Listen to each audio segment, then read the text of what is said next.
everyone. We are back for another week of exciting rehearsals. This week, we are talking to MAASIN Executive Director Rand Clayton, and we get to talk to Scott Litzenberg about the Crossmen Alumni performance. We also find out what made Woody say, "You know, from the era we come from, no. I'm not putting on someone else's uniform. I was not in drum corps." And why Rand said, and so I very patiently am always willing to explain that. And then some people will get it and say, oh, okay, actually, yeah, that does make sense. You are opposed to oppressive structures. These are oppressive structures. And drum corps and marching arts as a whole is not separate from all of these oppressive structures. All this and more. So get out on the field and we will see you back on the sidelines for this week's episode of On a Water Break. 8 off the mat and go. Welcome to On a Water Break, the podcast where we talk everything marching arts. Everyone, bring it in. It's time for a water break. Welcome to another episode of Season 2 of On a Water Break, the podcast where we talk about everything you and your friends are talking about at rehearsal on a water break. I'm Jackie Brown. We are back this week. It has been a minute since I have been on, and this week I seem to be on my own for summer rehearsal today. Y'all, summer rehearsals are important. So we'll see if anybody else is going to join me later. But let's kind of get onto this, because now that the whole band is on the sideline, we're going to meet our guest clinician for this part of rehearsal. Since it's Pride Month, we thought it would be great to talk to and learn more about MAASIN founder Rand Clayton. Okay, now that everyone is here on the sideline, let's meet our guest clinician for this part of rehearsal as we begin to talk with the MAASIN founder, Rand Clayton. Hi there. Oh, you were serious about the sound effects. Hey. We have so many great sound effects. You're going to absolutely love this. So okay. I'm just going to give a little tiny background about what we've got. So you're the founder of the Marching Arts Access, Safety, and Inclusion Network, which, like I said, is MAASIN. It's dedicated to fostering a positive youth education and coaching culture in performing arts ensembles across the United States. MAASIN's mission is to be a catalyst for change, advocating for the safety, accessibility, and inclusivity in the marching arts. As a 501c3 organization, it is committed to charitable, educational, and scientific purposes with a vision of accessible and equitable marching arts for all. It opposes inequity, discrimination, and harassment, taking a progressive stance against capitalism, imperialism, colonialism, racism, sexism, and in favor of LGBTQIA plus rights. It was a whole lot of mouthful, but honestly, such a good thing, such a great program for our whole community. I feel like I remember when you first came out. So what was that like? When this first, you first developed the organization? What was that process like for you?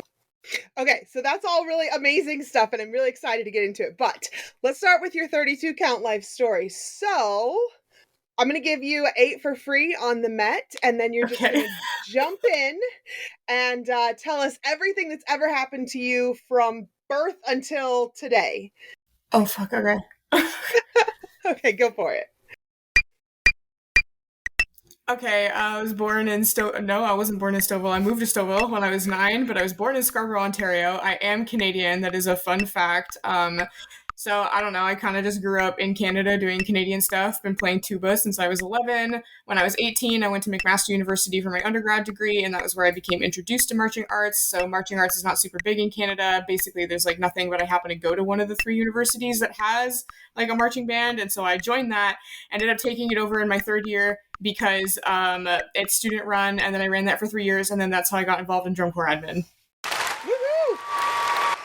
So that checks out. I feel like it checks out that you're Canadian. We've had some other people on the show who are Canadian, and we have a one of our hosts is also Canadian, actually. So this is I feel like it fits in so perfectly.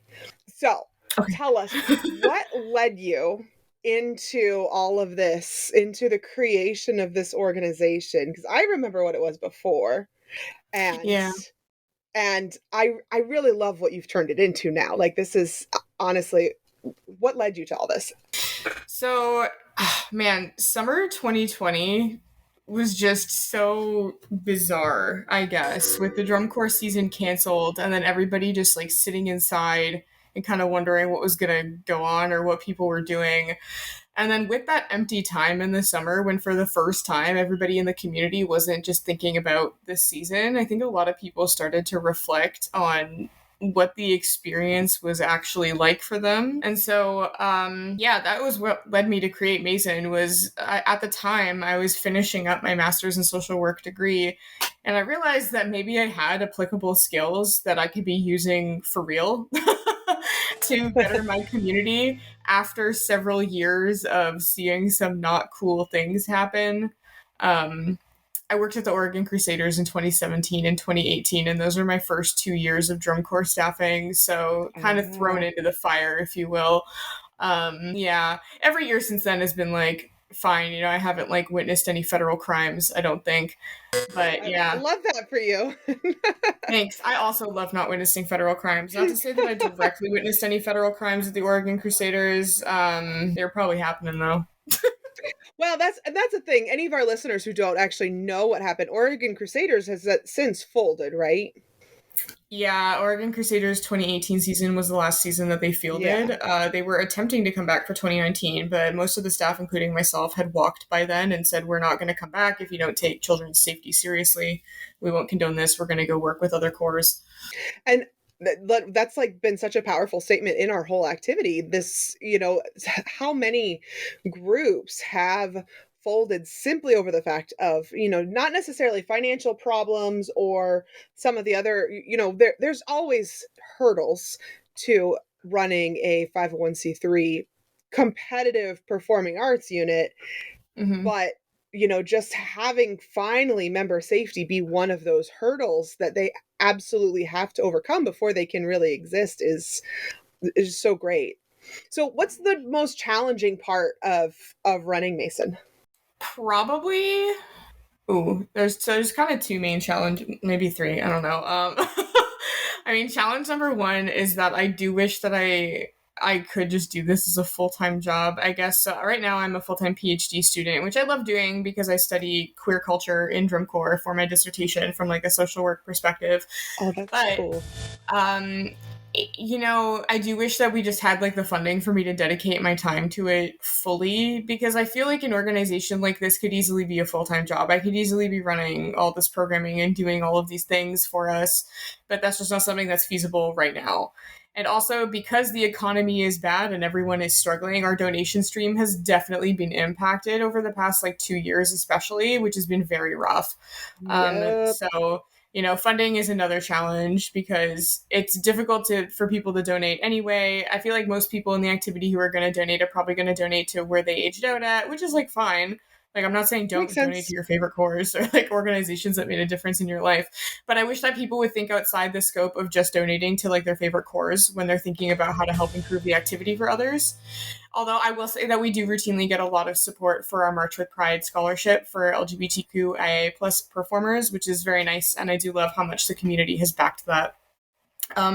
I feel like I had a third challenge. Oh yeah, the third challenge is people not understanding what angle we're actually coming from. One of my least favorite things is when people get on the internet and they look at, and they say things to me like, well, I respect what MAASIN is doing, and I think you guys are doing some cool stuff, but I think it's really silly, goofy, and stupid that you have stuff like you're opposed to capitalism, imperialism, and colonialism in your mission statement. And so I very patiently am always willing to explain that. And then some people will get it and say, oh, okay, actually, yeah, that does make sense. You are opposed to oppressive structures. These are oppressive structures.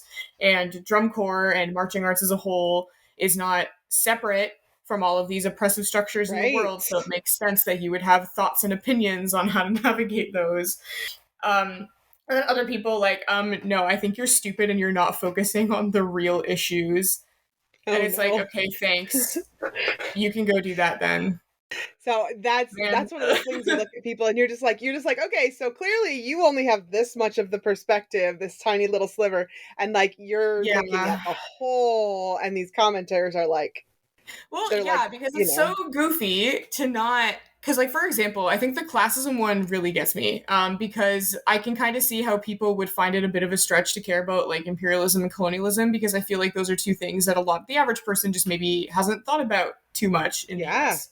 Or Canada, for that matter. So, but capitalism, though, I find really funny because everyone and their grandma will get on the internet and talk about how drum corps costs too much, and it's insane that drum corps is a rich kid activity, and only rich kids can afford to do drum corps, and working class kids can't afford to do drum corps. And I'm like, there are reasons for that.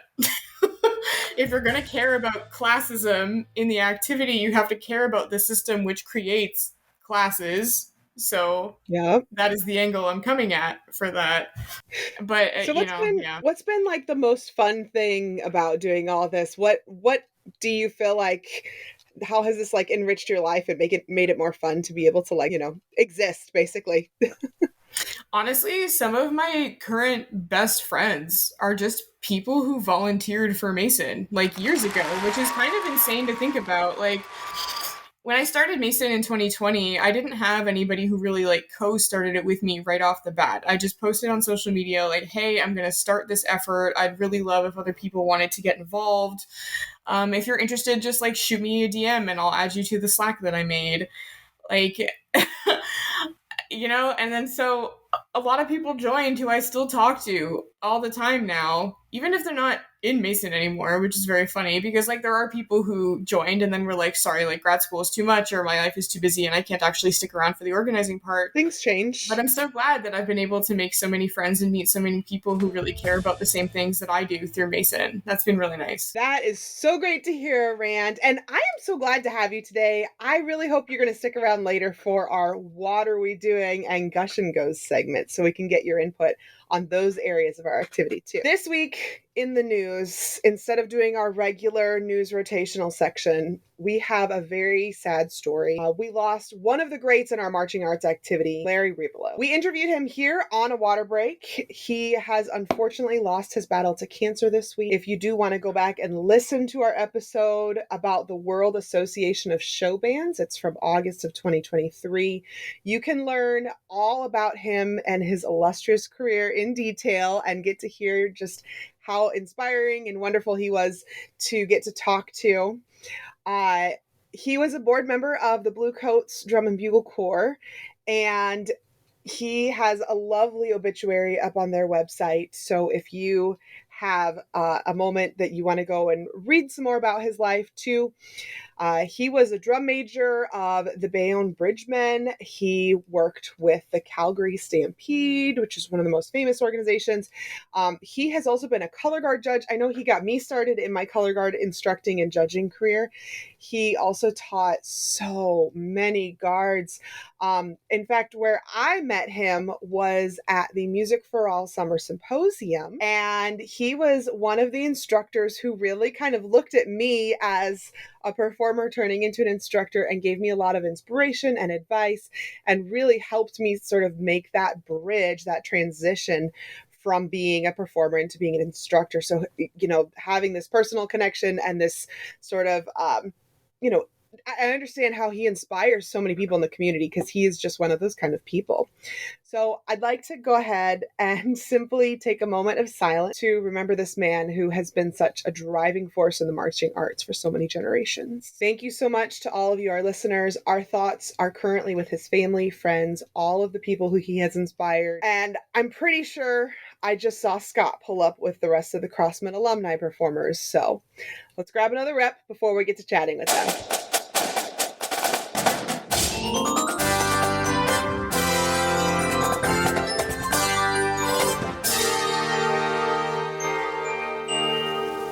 Hey, this is Christine Ream. And Chris Green. Guard Closet was founded as a consignment business in 2000. Since then, it has grown to include winter guard, band, percussion, and other genres. We can help you with custom flag and costuming designs. Our consignment inventory has plenty of great looks for your color guard, drumline, and marching band. Pay it forward. When you purchase consignment, you help other programs. Last year, we sold over 400 sets of consignments and returned over $125,000 in payments to our consigners for their sales. Additionally, Guard Closet offers custom and pre-designed costumes, flags, floors and formal wear, full or partial show writing, educational programming, and other services. Max out your rehearsal time and set up a microsite for easy student ordering for shoes, gloves, and other equipment. The Guard Closet team is here to help you get everything you want and need for your season. Check us out at guardcloset.com and follow us on social media.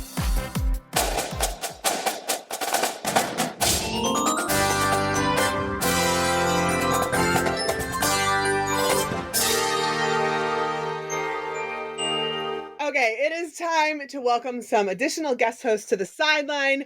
Please give a warm water break welcome to the coordinator for this year's Crossmen Alumni performance, Scott Litzenberg, plus some actual alumni performers. So on the call we have Matejka, Dawn Group, and returning to the podcast is Dawn Lewis from our first female drummers episode. Hi, everybody. So I'm so excited to have you guys here. I'm going to be doing an alumni performance this summer for the first time ever as a Blue Star alumni, and it's been like forefront in my mind. So I've been like watching all these alumni courses come together and watching everything you guys are doing and just absolutely soaking up every bit of it. So let's start with our 32 count life story. We're going to go ahead and do this with each guest. So what'll happen is you will hear the Dr. Beat. Dr. Beat is going to give you 8 counts on the Met, and then you just jump right in with your life story, and we want to know everything about you from the day you were born until you got the invitation to be on this podcast. So, Scott, how do you feel about starting off? Sounds good. All right, let's do it. I'm Scott Litzenberg. I originally was from Fairfax, Virginia, went to Lake Braddock High School, went to Westchester University, ended up majored in music there, marched in cadets, became director of Crossmen back in the 80s, again in 06, cadets director 18-19, got asked to be coordinator for this alumni corps, and I'm one of 3, and I'll talk about more about that later. So glad to be here. All right. Let's go to Tina. Hi, my name's Matejka, and I grew up in the Syracuse area of New York State in Baldwinsville, and I went as well to college at Westchester, and I marched with the Crossmen for 2 years, and then I was a grad assistant at University of Massachusetts with some more Crossmen and Westchester people. And then I was a band director for 31 years, conducting marching bands, and I'm retired now, and I conduct a community band, and I'm really happy to be part of the Alumni Corps. All right, how about Dawn Group?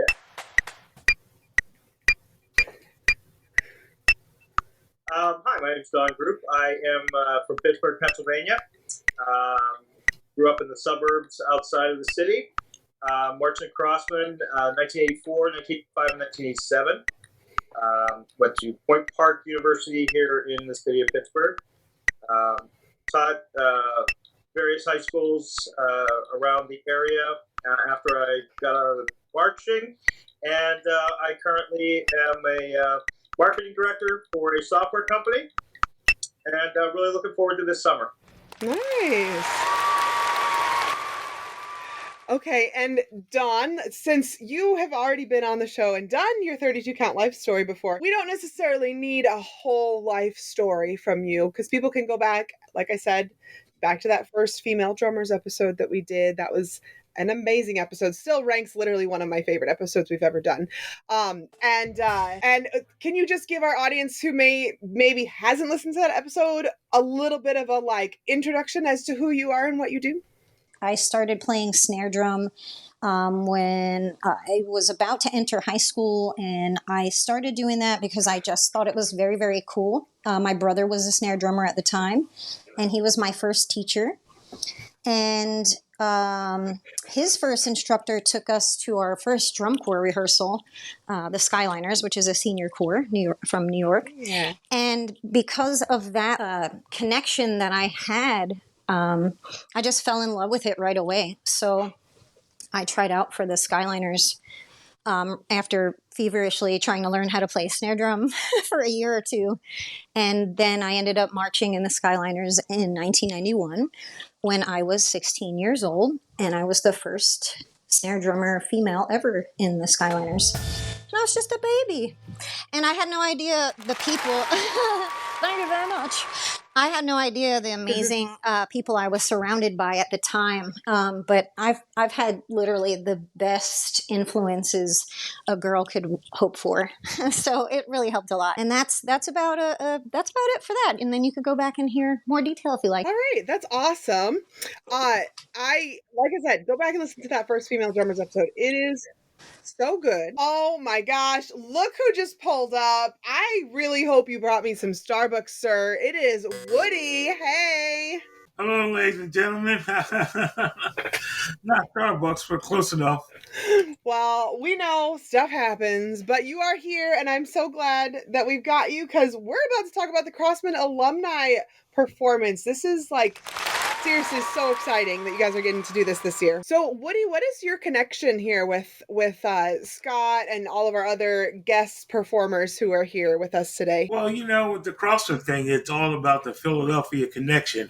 These days, no one ever really thinks about it being a Philadelphia thing. But when I was a kid, they practiced right in Philadelphia. They called it Boeing Beach. Right at the Boeing airport, and opposite side of the city, but all my friends who marched in Crossmen, at the end of the afternoon, going into the evening, they would leave and go to Crossmen practice. You need more of my connections?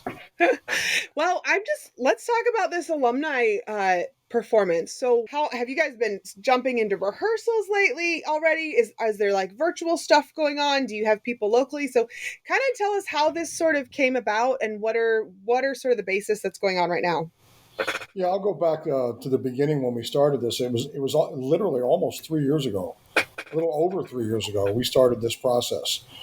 Rick Reedy, the alumni president, he got a hold of me and said, "Hey, what do you think about, we're coming up on 50. Should we try to do it? Because we watched Vanguard do it. The Bluecoats are getting ready to do it that summer." And so we started, I started shaking the trees and asking permission. I got a hold of Dan Atchison at DCI, and he said if we wanted to do it in 2024, the summer was ours, and he was very excited about that. So I said to Rick, he asked me to be the director, and I was like, I don't feel comfortable doing that with something like this, that we should probably have a team that's doing this. So we decided to call ourselves coordinators, and it's Rick Reedy, Danita Stemmet, who's in Wichita, Kansas, and myself are the three coordinators. So we kind of decided to divide and conquer and each take responsibility for different portions of doing this. I was taking care of the drum corps side of things as far as production staff, that kind of stuff.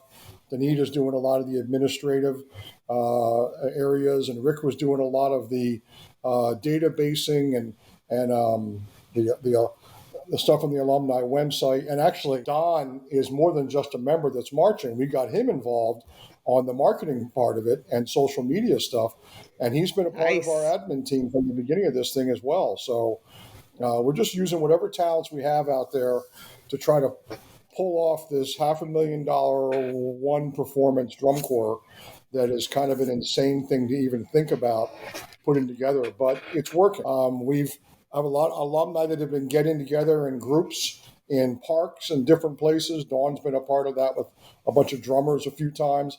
People in Florida that have gotten together. Some folks in Ohio have gotten together. We had a camp at Westchester University in February with about 145 members that came in out of our 360-ish that were marching. So about a third of the corps. And they came from as far away as Michigan and Florida, Tennessee, Canada. Quite a few of our Canadian members came down.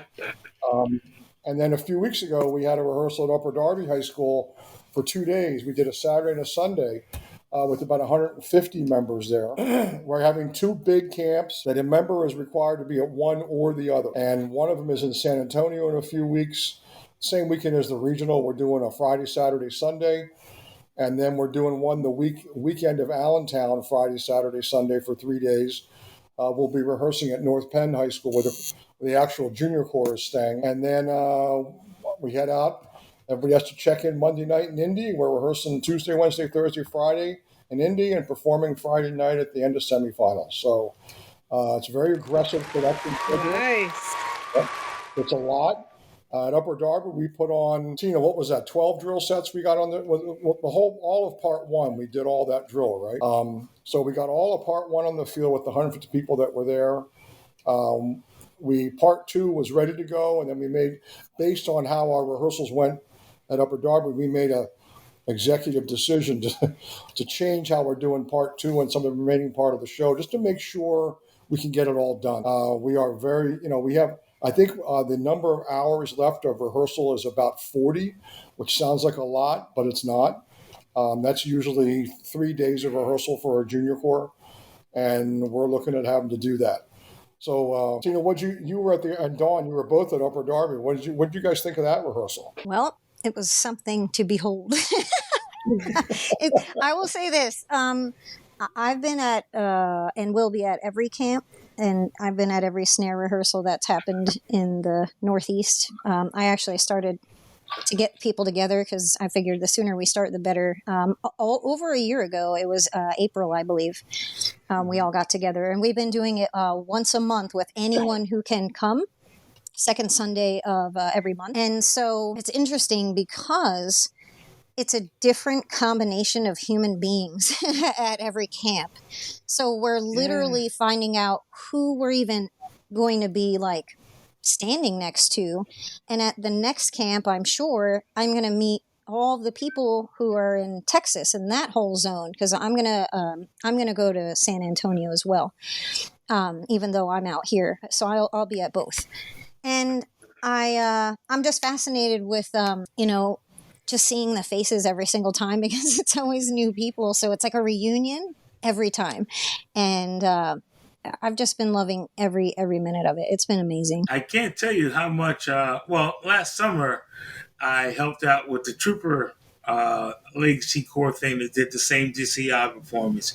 And I'm listening to you guys talk about it. And the parallels are so similar, except for you guys are going to be a little bit more prepared. You're taking an easier path. We stayed online, and then the week of DCI put everything together.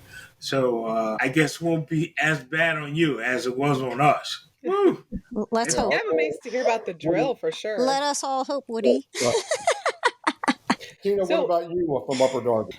Okay, so there's kind of two stories about getting back on the field. Whereas the percussion and the horns have paper music that they can take home, or they get through the email and they can learn, the rifles, flags, and sabers are all learning by video. So once a segment is done, it goes out from Tyler on video, and everybody tries to learn. Having been an educator for decades, I know people learn differently, and some people learn. It's very difficult for them to learn from a video, because you have to reverse it, because they're doing the work at you, and you have to think of everything. Oh, it's my left, it's my right.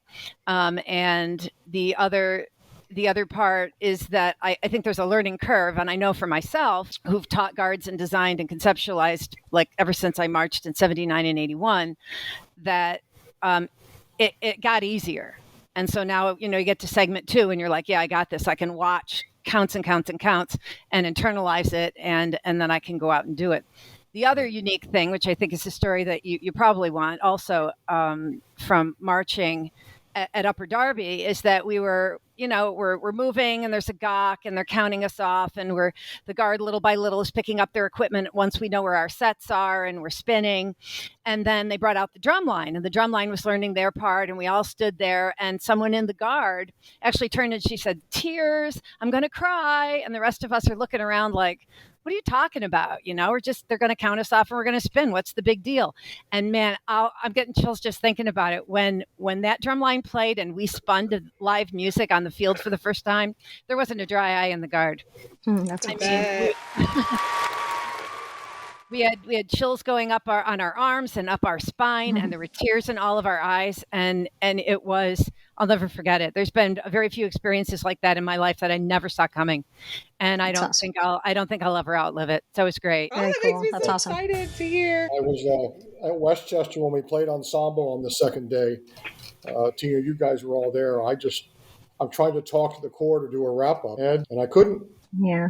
Just like now, you're just saying that, just to see this start to, after 3 years of getting this ready, to see people show up and getting out of their cars and staggering to the field, trying to figure out how to use the UDB app, and everybody's like, "Well, what's our count sheets?" It's like, no, you got to. Half the battle was getting everybody to learn how to use the app on their phone, which the UDB company. It's freaking awesome giving that to our drum corps to use for this whole production without any cost to this drum corps, which is pretty amazing.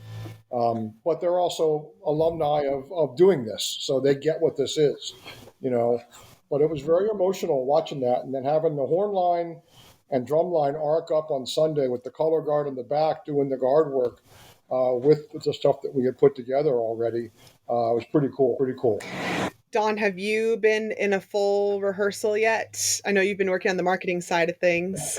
Yeah, there's a good story to that, right, Don? Yeah, there's a bit of a story to that, but I will tell you just from listening to Dawn and Tina's comments, for me, it's emotional because a lot of my responsibility in the beginning was recruiting, and there were days when we had 50 people. And then, we'd get to 100, and we had this, it was like, great, we got 100 people. And then it just kept snowballing eventually. And to think back to when, are we going to have enough people to actually pull this off, to having it actually starting to become real is kind of gets me a little bit thinking about it. But I have not been able to be at a full rehearsal yet. Because I had some health challenges. March 12th of this year, I had my left foot amputated. So it just from a timing standpoint, I have not been able to get there. Fortunately, I was smart enough when I was 18 to learn how to play mallets. So as far as my drill responsibilities, they are very minimal. Yes. Yeah. So that is something that it was very fortuitous, and having the foresight 40 years ago to realize that I would need that this year. So yeah, I am desperately looking forward to getting together with everybody at the beginning of August and putting this all together. Because for me, I've been fighting these physical challenges for about 8 years, which culminated in the surgery I had back in March. So it's been, when this whole thing started, I wasn't sure if I was actually going to be able to do it. And now I've had my my prosthetic for it'll be 2 weeks tomorrow, and I'm walking really well and just trying to build up some strength and some endurance so that I can make this thing happen. So I'm looking forward to it. Yeah, Don. If you wanted to, Nice. if Don wanted to do this, he had to have a prosthetic. We're not going to drag him across the field to get him. Yeah, we're gonna get like a little cart, just drag me out there, and so we decided not to do that. That's awesome. I got to tell you, the most surprising thing so far about doing this is the sheer volume of people who, when they get out of their car and they see other people, just seeing the reconnections. We knew that was going to happen, but now after the second camp that we just had, now you get people reconnecting that just met in February that feel like they've known these people for the last 50 years. And that's really cool. And now it's generations reconnecting that never knew each other. And now they're going to have that connection in addition to their original connection from when they started. We're going all the way from putting uniforms together and coming up with the uniforms, picking the music. The whole process of doing this has been all about connecting the generations, connecting the dots from year 50 all the way back to year one. And we have somebody marching from every year of this drum corps, except for this year. Because obviously this is the 50th season, so none of those members are marching as part of our show. They might be involved in some other way, but right now, we have 49 out of 49 years worth of people marching in this. We actually have a couple that were in the two feeder corps of the Crossmen that never marched in the Cross. We have a couple of them because we opened it up to those members as well. And one of them's son was a bass drummer back in the 90s. So he's getting to march with his son, who was a Crossman, and he was a 507 Hornet, because there was two drum corps that formed the Crossmen, 507 Hornets and a Keystone Regiment. So it's cool that we have a couple members from the feeder corps that created the Crossmen as well as the Crossmen. That's amazing that you're able to bring all these people together. And it's kind of like seeing everybody after life has happened to them. You come in with we come into your junior corps and you're like fresh out of high school, or maybe you're still in high school or something. And everybody's just so young and vibrant and hasn't had a whole lot of experience, but coming back as alumni when everybody's had different experiences, what's that been like, kind of trying to mesh everybody together? One of the funniest comments at Upper Darby was somebody who's a few years older than me turns to me on Saturday afternoon and goes, "Where'd all these damn old people come from?" And we are them. We are the old people. But that's funny. I don't think any of us think of ourselves that way. I really do. I think this keeps you younger. No, I think that's what's amazing about it. Keep you younger. Again, and I hate to keep harping on this thing, but I can't tell you how identical your experience is to the one I had last summer, except for the emotional part, because I was not a trooper, and that is the reason why I did not participate, because. From the era we come from, no. I'm not putting on someone else's uniform. I was not in the drum corps. But to be a person to sit on the sidelines and watch all those things that Don spoke about with the personal interactions, and Scott, how you just mentioned people getting out of the car and reconnecting right away. All these things just came together like that. And I really appreciated that, It was something that was fulfilling about it. But I guess that's what keeps us in the activity, huh? Keeps us young. Not to bring my health or anything. That in itself is funny, Donna, that you mentioned it, because I can't tell you how many of us were broken, but they were going to get out on that field. It was really fun. I tell you what, I can tell you how people felt getting out of the car in the morning, and how they felt getting back in the car in the evening was a very different feeling. It's true. It was a very different feeling. I'll tell you, the one thing for me with the issues I've had with my health over the past few years, having this to look forward to has been something that really has driven me to, That's awesome. Yeah. Like having this on the calendar, saying, okay, I've got to get to this point by this day and this point by this day, and that's awesome. It's really I'm not entirely sure that I would have gotten through this physically, what the challenges that I'm dealing with, if I did not have this. Cool. To look forward to. That's inspiration. Thank you. That's awesome. That's awesome. I love hearing that too, because if I could say one thing about we can say what I'm the most excited about is finishing the show. What I'm the most scared about is finishing the show, because to get this done, it's going to be crazy, and I know we're going to get it done. So I'm real excited about it. I don't think I'm scared about anything, but I did want to say that when I'm in the flag rehearsals or the Upper Darby or anywhere, the years between when these people were my friends and now have disappeared. It's hard to think. So many years and so many life experiences existed and passed between the last time, like Sue and I shared a house together, or Deb and I were at rehearsals together. I mean, the time, it's just not there. So I can't wait. I can't wait. Mm-hmm. It's, going back to Don's thing, not to make this a geriatric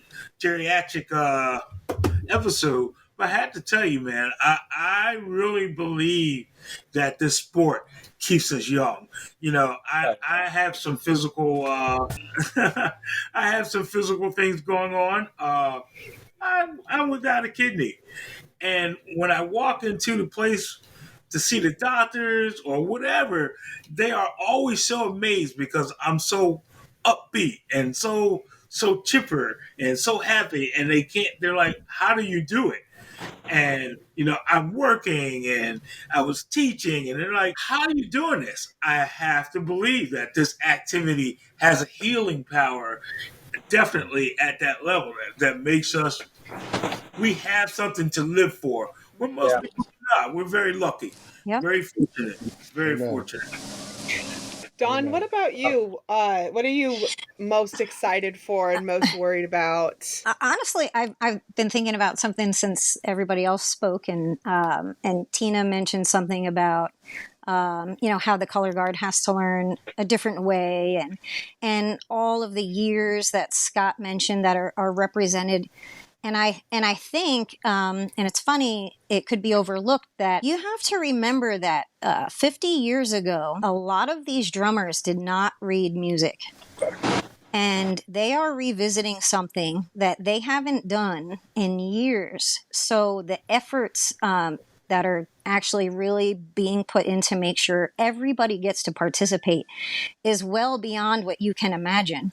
Because there are guys that haven't never read music in their lives that are participating. And then we have other guys that are literally teaching drum corps currently.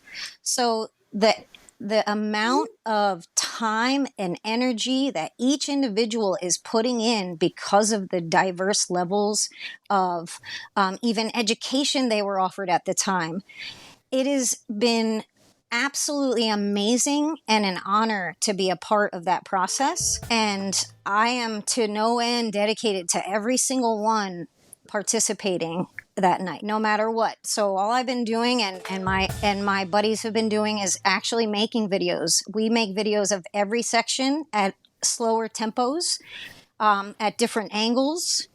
And I send them to individuals who ask for them. And so do my friends and my buddies that are really out there, reading music. They've been doing this a long time. We've been really working our asses off. So if you want the nitty gritty, which is what you didn't ask me, I'll give you that. We've been busting our butts to make sure that we can present something that the Crossmen in the next 50 years can feel blown away by. Awesome.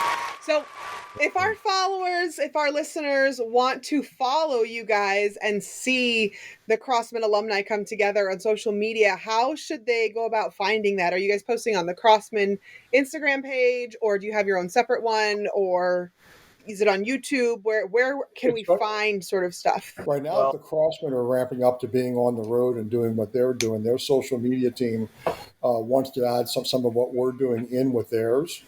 Okay. But we're not doing a separate Instagram, separate that kind of stuff. Our Facebook page is really just for members only. It's a way that we can communicate.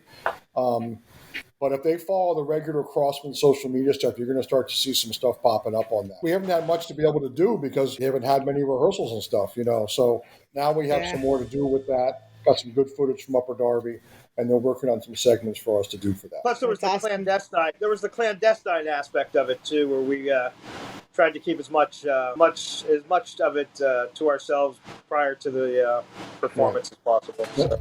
And I can tell you, in this day and age of costumes, we are wearing a uniform, and when we come to the gate, you will know exactly who we are. Yeah. There will be no question of what drum corps is busted into Lucas Oil Stadium on Friday night. All right. Okay, well, go follow the Crossmen's Instagram and social media, and you will see the Crossmen alumni. We need to get back out on the field because we need to look good before our alumni start showing up. So we'll see you guys after the break. Thank you.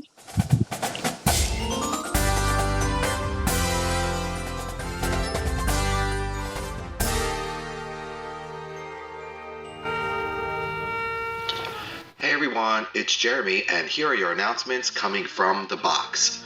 Don't miss all of our bonus content, including On a Water Break in Rhinestones with your host Lexi Duda, exploring the world of the Twirlers.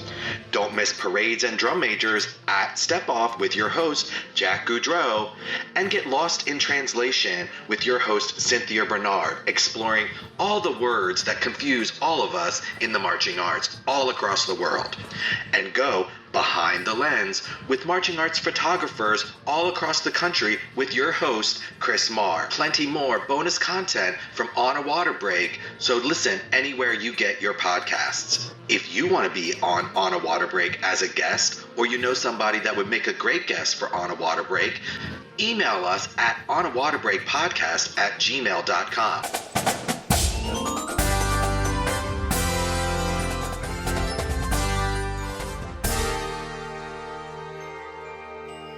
All right, we are back, and several of our guests have decided to stick around and join us for our my favorite segment, honestly, nowadays. It's What Are We Doing?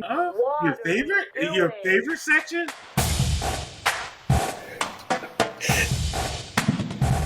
What are we doing?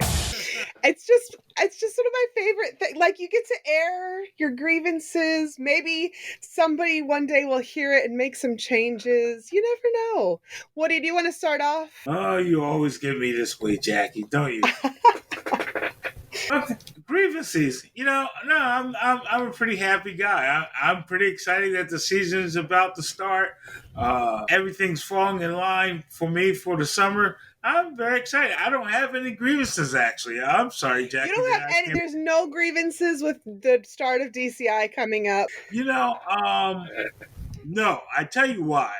I know there's a lot of things we could be upset about, but we should be thankful that our activity is still rolling because, all right, we have a very expensive lifestyle. We toss a lot of money up in the air just for our own personal entertainment. And, true. I read the posts, you hear people talk about it, and I know things are not the way they used to be, but we're very fortunate to have it. And as in the previous segment, we still are very fortunate to have those friends that we made, those friendships that are just bonded in cement, that when you see them after 20 years, you see them and, hey, Tina, Woody, and you pick up right where you left off. Gotta love that, right? Instead of ducking behind the rack when you see someone in the cow door. Oh God. This Joe from high school. Oh, God. So Woody's What Are We Doing is, what are we doing not being more thankful for our activity? Way to bring it together for me there, Jackie. That's why you're the captain. Well, I just like to make sure we're guided in the right direction. Rand, I'm excited to hear about yours because I know it's not a unique experience to what happened, but what are we doing, Rand? What are we doing with the state of porta potties in this activity? This is something I have been thinking about since 2018 when I saw the scariest porta potties I've ever seen in my goddamn life at the Atlanta Regional. It's so hot. It's disgusting. They're tiny. And either you're like me and you are an idiot who wears overalls all the time and then it's difficult to put all the straps together and everything. Or what if you're in uniform? I cannot picture trying to fix my uniform up in these porta potties without dropping them in, gauntlets, a hat, I don't know, like whatever pieces people have on their uniforms. And I've been thinking about this for so long because I cannot look at a porta potty, I cannot think of a porta potty, I cannot see a porta potty without thinking of the Atlanta 2018 porta potties in the lot, because it was just a miasma of demonic energy emanating from those porta potties. There was bugs. It was like a writhing mass of bugs in the porta potty. And I thought maybe I had made that up until years later I made friends with someone. I made friends with Sarah Bowden, and it came up just on its own one day where they were talking about being traumatized by the 2018 Atlanta Regional porta potties. And it's not like we don't have better porta potties available to us. I know that it would be more expensive, but there's those ones that are more like a bathroom, like you rent a trailer that has multiple in them. I don't know. I feel like it's worth investigating. I feel like it's worth perhaps investing in. I don't know how we haven't had more porta potty related casualties or traumas in this activity, frankly. Well, especially it's going to have to be the next like Mason campaign, I guess. Like, I don't know. Well, I got to tell you, throwing it back when I marched, you didn't get any porta potties. Tell us, Scott. You got to figure that out. Porta potty. I'm sorry, sir. You weren't allowed to use the ones on the buses because you get your butt kicked. So I take a fly-infested hot box of a porta potty over anything that we had back then. I'm pretty sure most corps still you can't use the bus bathrooms. Not allowed. Yeah, number 2 was a violation. You're gonna get called a bus pooper if you use a bus bathroom. Yeah, you can go number 1, but you can't go number 2, right? Well, I was just going to say, like, throwing it back to the traditions of the uniforms and everything, you know, some corps are like, you don't take off a piece of your uniform in public, so you can't even remove, like, your accessories and stuff outside of the porta potty before you go in, and that's scary. And listen, I used to run the Atlanta Regional. I can tell you, more times than not, Did you run it in 2018? I was about to say, time out, 2018. I ran it up to 2018. But I can tell you, fine, I'll forgive you then. More times than not, people go to those porta potties not in full uniform. It's when they first get in the lot or after they perform. So it is quite the show to watch around the porta potties. That's terrible. Just terrible. Scott, from your perspective, next time you have a problem. I question that a lot and Woody kind of made a comment about it. You know, people that. We didn't used to do it this way. We didn't used to do it that way.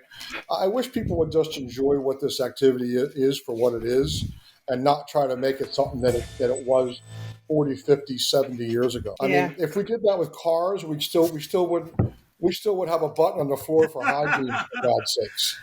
You'd be riding horses. Things change. Yeah, some things change for the better.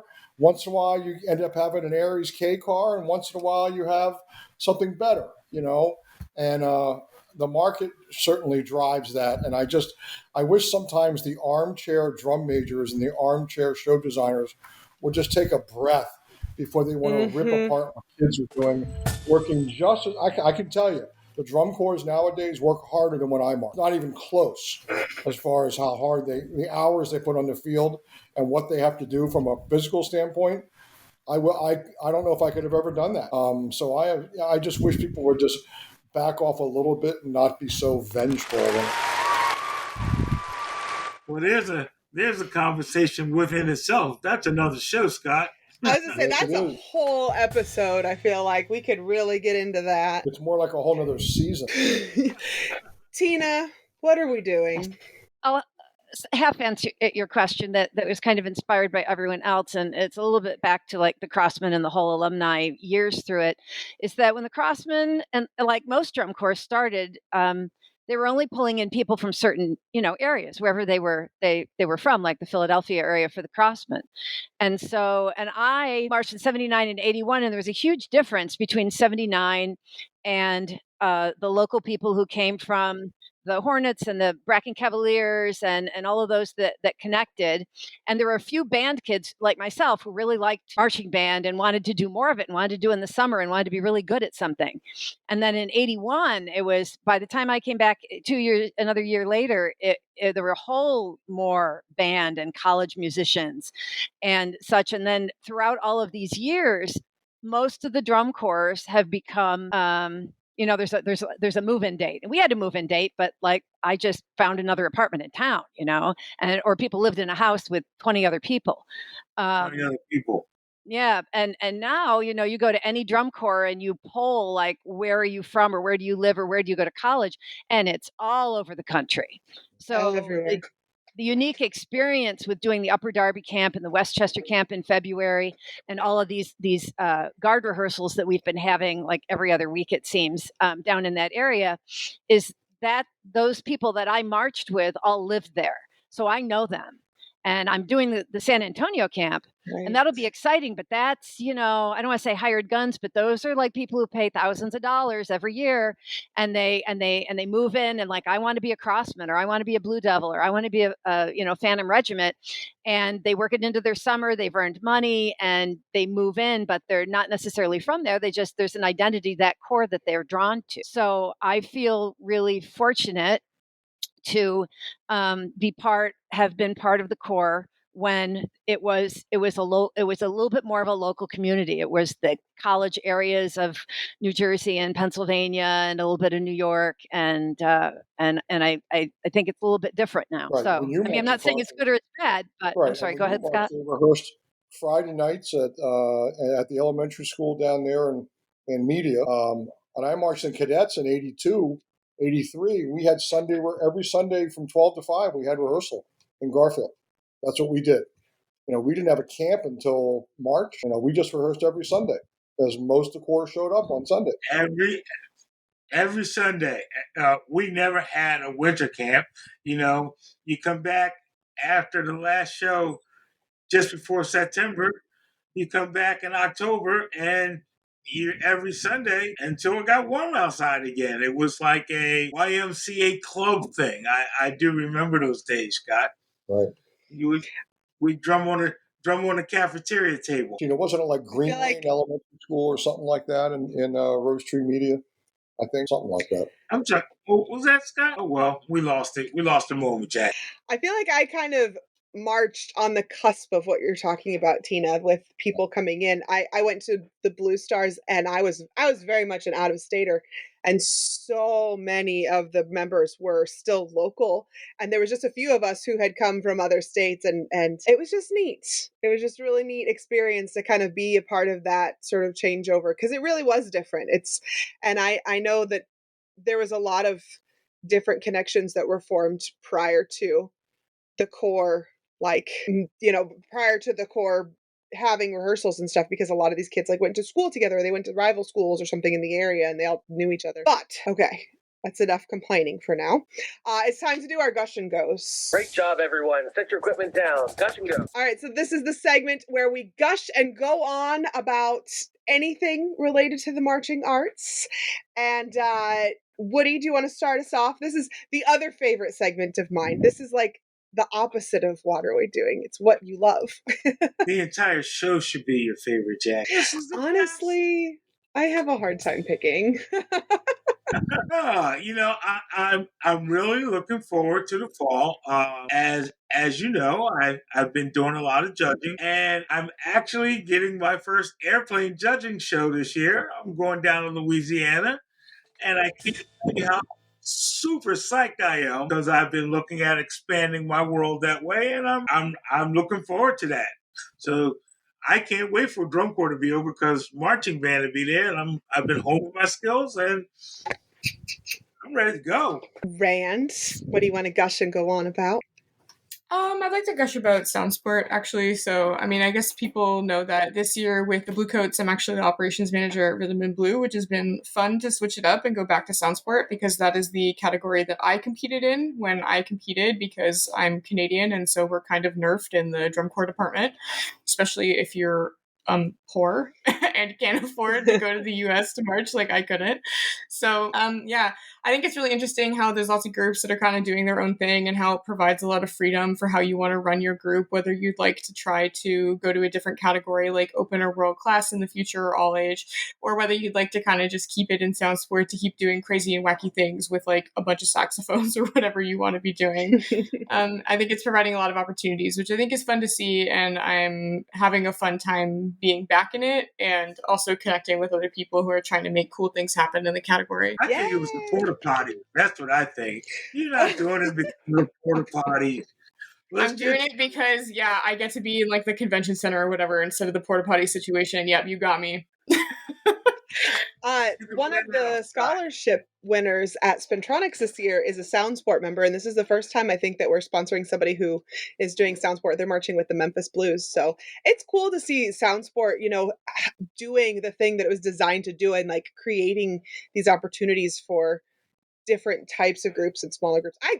I love it too. I'm going to gush about that myself too. I love sound sport. No, I've actually joked about how the experience. So this kind of harkens back to what you guys were talking about with how there's no local core anymore. Nobody does their like local core, but sound sport is kind of bringing that back in a way in which they are local groups that are having local kids at them. And something I've joked about is that doing rhythm and blue is closer to the original Bluecoats experience than the Bluecoats is now, because we're all like sleeping in the Champion Event Center at night. You know, we're in the bingo hall. That's where we're setting up shop on the weekends in Ohio. So I think it's just funny. Not the bingo hall. Wow. Scott, what would you like to gush and go on about? I'd like to gush and go that we have put together an administrative and design team for this alumni corps that is doing this for nothing, that we've been meeting. Well, we started with just 2 or 3 of us 3 years ago, and now every Wednesday night, and Tina's been part of these meetings too with the design team. And I look at the screen some nights and just go, these are people who are legends in this activity, who are just working so hard to make sure they create this kind of experience. I mean, when you have Tom Hannum, Jeff Sacktick, Ralph Pace, Bob Morrison, Eric Kitchenman, all these people, Mark Thurston, Chris Thompson, all these people on one phone call, trying to put this thing together out of the goodness of their heart. They're not getting paid amazing to do this. I mean, Jeff's calling us from Carolina Crowns camp. Well, I know he has drill to get done, but he gets on the phone with us every week to make sure that this is happening. Bobby Jones is in there. It's just amazing. I'm very thankful. I love the volunteers that we have, the number of people that are volunteering from a medical standpoint.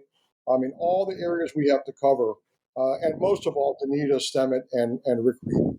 I mean, you talk about people who are committed to doing this. So I feel really good about it. And I will always say that the team is pulling this thing off because it absolutely has been an incredible team. Scott, it's funny. It's funny when you say that because the way we look at it now, the legends are more Midwest to Western oriented. But when you talk about this Crossmen Alumni Drum Corps, if there are people who have been around in the 80s and live to now, you will see that that Crossmen alumni thing should be stacked with the people who built this activity because it was such a hardcore East Coast kind of thing working its way out to the West. And all the innovators, just when you said that, I was like, wow, you should be stacked with. Yeah, and Woody, I forgot Matt from past you, who wrote some of the most amazing horn arrangements of that drum corps from the late 80s all the way to the mid 90s. I mean, he's writing all the horn stuff. So, I mean, it's pretty impressive, pretty overwhelming. And we get on the call a half an hour early. Well, we get on the call a half an hour early every week just to sit there and tell drum corps stories. It's crazy. And that's the best part of the week. Right? That's the best part of the week. And it starts up immediately. It starts up immediately with somebody abusing somebody else because that's just what they did, Look, hey, Scott, I'm leaving, standing in front of my car. All right, I'm leaving. It's an hour later. All right, that's it. I'm leaving. I'm getting in. Yeah. And then someone says something, and you're back out of your car. It is the best part of it all. Yeah. That's that friendship. The people, and I can't wait to spend. We got the hotel warned that we're all staying in one hotel out in the Indy, and they know what's coming. Same place the Bluecoats stayed a couple of years ago. Bluecoats have been unbelievable in helping us with all their information. Larry Hirschman, all the details. He sent me a book with that thick of everything that they did for their alumni corps 2 years ago. And he got a bunch from Santa Clara, and we're sharing a bunch of ours with Spirit of Atlanta for next year. So we're just all trying to do this. We're not trying to reinvent the wheel. We're just trying to keep enough air in the wheel to get to the end of the road, Yeah, well, that Bluecoats kind of set the standard now. I had to tell you, they had the tripper people all worked up. Yeah. Yeah, we'll be okay. Tina, what do you want to gush and go about today? Okay, so I was thinking, well, when I was in grad school, one of my professors said there's no substitution, let's say, for the experience of doing something that truly excels. And probably one of like the cumulative greatest experiences was doing the drum corps with all of these people, and living, eating, sweating, breathing, getting sick, getting healthy, and experiencing all the great stuff that comes with it from doing that. And then teaching 31 years, I tried to make sure that my kids had those experiences, because you seek them when you know what it is to be part of something that's really good, and you kind of saturate yourself with that to create it. And it's such a great feeling, man. You want your kids to feel like that. You want anyone you come in contact with to feel like that. And so coming back and doing this core is all the chills and the excitement and the tears all over again. And so, yeah, it's great to be able to step in those shoes and step in those uniforms, and it's just going to be great. And I also found out the other night on the thing that I'm going to get to be able to conduct part of one of the pieces backfield, because having been a conductor at Westchester and having a community band and stuff like that, but being part of the Guard, which is the best thing, being part of a team, there's nothing like it. So yeah, no, I'm gushing about that. Yay! Awesome. We also have Christine Ream is going to jump in here and throw in her gush and go. And I just want to do a really quick congratulations to our host, Ashlee Tran. She's not here right now, but it's because she just had her baby last night. And I'm so excited for her to be expanding her family. Thank you guys so much for a great rehearsal this week. Thanks to all of our hosts, Woody, Rand, Scott, Tina, Dawn. Where can we find you guys on social media? I'm on Facebook. I'm pretty much on Facebook. I have Instagram, but I don't know what the hell to do with it. So I'm just on Facebook. Same here. Scott, if you're scared, get a dog. If you're scared, get a dog. You heard my dog. We had an Eagles thing this week on Facebook. If you're scared, get a dog, Scott. Go, baby. Rand, what about you? I would prefer that people followed the MAASIN social media. Yeah. So that's MAASIN and then the rest of the word network. So it's network preceded by MAASI. And that is on Twitter, that is on Instagram, and then we are also on Facebook. You can just search us up there. My actual accounts are locked right now because of a job application that I'm waiting to hear back from. Nice. Well, don't need them asking what the hell I'm doing in Ohio so often. MAASIN is doing awesome work out there, so I hope everybody goes and follows and makes sure they are up on all of that stuff, because it's great. So one more thing, don't forget we have our YouTube channel. It has many of our interviews as full video editions, so go and subscribe so you don't miss those. And then before you close out of your podcast listening app, go subscribe, write us a review. I love reading your guys' reviews. Share this with a friend. Make sure you follow us on all of our social media at On a Water Break, and we'll see you at the next rehearsal on a water break. Thank you. Thank you. The On a Water Break podcast was produced by Jeremy Williams and Christine Ream. The intro and outro music was produced by Josh Lyda. To learn more, visit lydamusic.com. And until next time, thanks for tuning in.